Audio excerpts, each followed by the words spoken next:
Anger is like an acid that does more damage to the vessel it's stored in than the vessel it's going to be poured in. It's a famous quote by Seneca. Another famous Buddhist quote is that anger is like holding onto a hot coal with the intention of harming someone else whilst you getting burnt. Growing up in South Africa as an Indian, wanting to play sport in an apartheid era gave me many reasons to be angry. Pre-apartheid, I was not white enough. Post-apartheid, you're not black enough. You always have to work harder than everyone else, and with time you see yourself change. You started losing your identity and you started looking for validation through frivolous interactions. I hated who I was becoming, and I needed to find a way to search for something a little more authentic, something that could help me melt away that anger and frustration and help me develop some kindness and compassion. That was when I moved into the ashram. When you go to the temple, the first thing they teach you is think of yourself as the servant of the Lord. And they highlight this through a quote from a book called the Chaitanya Charitamrita, which says, be as tolerant as a tree, more humble than a blade of grass. But that's so hard. When you've had a lifetime of anger, hatred and animosity, it's easier said than done. But when I learned the art of perspective, everything changed. I'm going to give you an example. Take this shaker. If I ask you to describe the shaker, you're going to tell me it has an orange top and you have the image of a tree in front of you.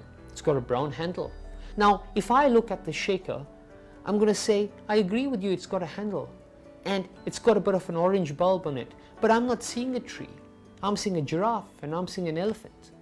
And we can argue about this, but the truth is that what I'm looking at is an elephant and is a giraffe, and what you're looking at is a tree. You see, the truth is that you are not wrong and neither am I.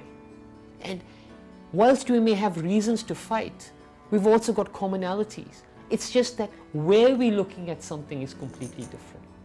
Focus is what you look at. Perspective is where you look at it from. And perspective helps build compassion. When I started looking at something from someone else's perspective, I immediately found that my anger started to dampen down and my compassion got built up. I started feeling what they felt and I started understanding why they were saying certain things. So when you're in a relationship, whether it's with your boss, your husband, your wife, your child, you're going to have many reasons to be upset, to be angry, to feel hatred, to feel disappointment, to feel sadness. But before you let these negative emotions take over you, try to practice the art of perspective. Put yourself in their shoes. It'll dampen down that negative mindset and it'll help build a compassion. And over time, you'll feel yourself change. You'll become a better person and you'll become a person that you fall in love with more than anything else. Remember that every single time you feed into the anger, you stop striving for the truth and you start striving for yourself. Pranam.